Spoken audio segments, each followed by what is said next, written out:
Homebrew Computer Club was a social network, a nexus on the social network, which was available every 2 weeks.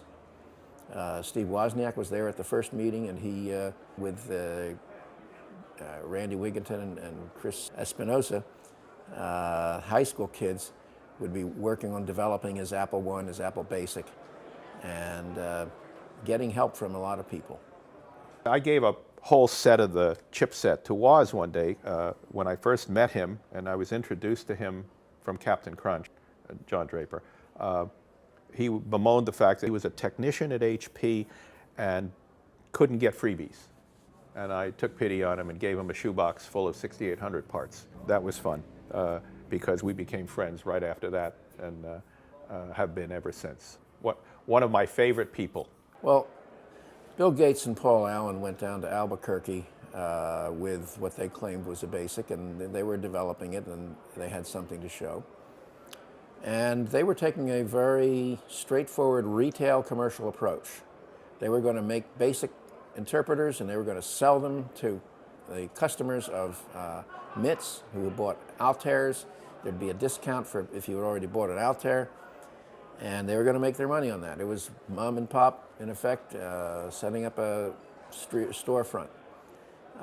So we copied it, we passed it around, and in doing so, we made Microsoft's fortune for them.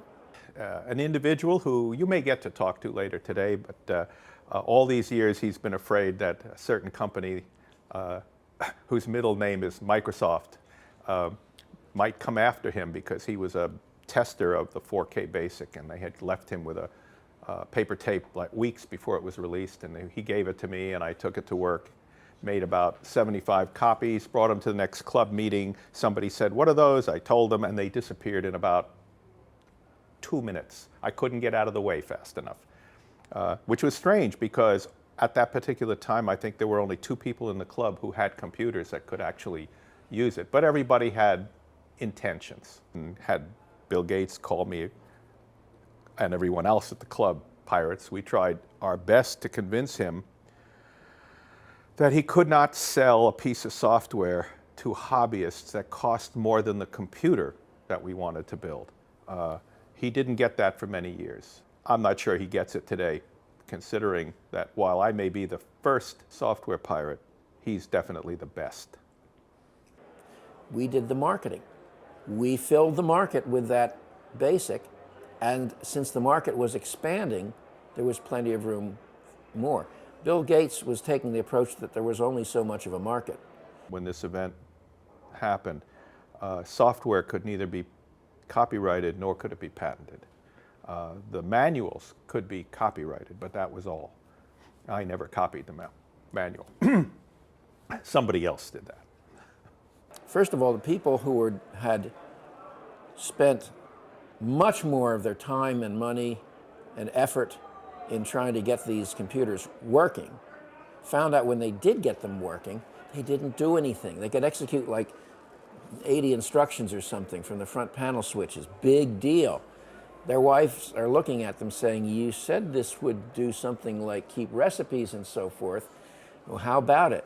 Well, when they got BASIC, they could do that, but now they were being offered BASIC from the same company saying, and only an additional $500 or $150, which was in the order of magnitude of the money that they'd spent for stuff. And they'd already gone way over budget. He called us all pirates and thieves and a number of other things. We were probably, at that time and place, as frustrated as he was. He had a vision for the small computer that was basically the shrunk down mini computer, when in fact, that's not what we saw. So when finally a semiconductor company decided to offer BASIC with their microprocessor, they asked around, what's the most popular BASIC? And everyone said Microsoft. Everyone had it.